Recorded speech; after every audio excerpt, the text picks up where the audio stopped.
আসসালামু আলাইকুম ওরহমতুল্লাহি ওয়া বারাকাতুহু। বিসমিল্লাহির রহমানির রহিম। দাদা পোল্ট্রি খামার থেকে রহমত, বরকত, মাগফিরাতের আজ আপনাদেরকে সবাইকে জানাই আন্তরিক শুভেচ্ছা ও অভিনন্দন। আমার এই টাইগার মুরগির 20টা টাইগার মুরগির ছোট এই খামার দিয়ে আমার পথ চলাটা। যখন আমি মুরগিগুলি আনতে যাই তখন আরও বেশি কেনার ইচ্ছা ছিল বা আনার ইচ্ছা ছিল।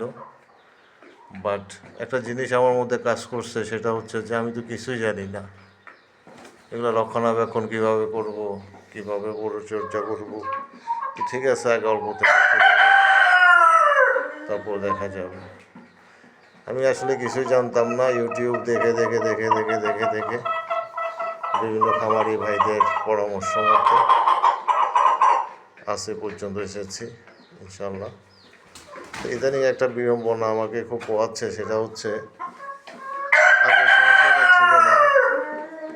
ইদানিং ওরা নিজেরা মুরগিগুলি নিজেদের ডিম নিজেরাই খেয়ে ফেলে, নষ্ট করে ফেলে, হুড়াহুড়ি গুটি করা শুরু করে। একটা ডিম পারে আবার নিজে টুকরিয়ে সেটা খেয়ে ফেলে। এই জন্য বিগত 9 দিন, আজকে 10 দিনে পড়ছে যে ওদেরকে আমি আসলে রাতের বেলা ক্যালফ্লেক্সটা 2 ml সাথে মিক্স করে AD3 ভিটামিনটা দিচ্ছি। তো আশা করছি আল্লাহর রহমতে যে ডিম খাওয়ার এই প্রবণতাটা থাকবে না ইনশাল্লাহ ভালো হয়ে যাবে সমস্যাটা। এই জন্য একটু আসলে এই পাহারা দিয়ে চেক করে যতটুকু সম্ভব আর কি ডিমগুলিকে সংরক্ষণ করতে হয় আমার মেশিনের জন্য। কারণ মেশিনে তো বসাতে হবে, বাচ্চা ফোটাতে হবে। অলরেডি একটা বেস আমি ফুটিয়েছি, তো সেখানেও কিছু ভুল ছিল আমার। ওই ভুল থেকে শিক্ষা নিয়ে এবার আবার দিয়েছি নতুন করে। সেই ভুলের কারণে আমি মাত্র 30টা বাচ্চা পেয়েছি। তো ইনশাল্লাহ সেই ভিডিওটা আমি নেক্সটে আপলোড দিব, আপনারা দেখতে পাবেন। মুরগিগুলি এমনিতে সুস্থ চঞ্চল আসছে, কোনো সমস্যা নেই। একটাই সমস্যা, সেটা হচ্ছে ওরা ওদের নিজেদের ডিমগুলি খেয়ে ফেলে।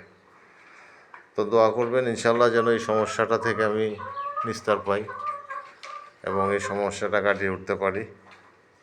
সবার জন্য শুভকামনা রইল। সবাই ভালো থাকবেন।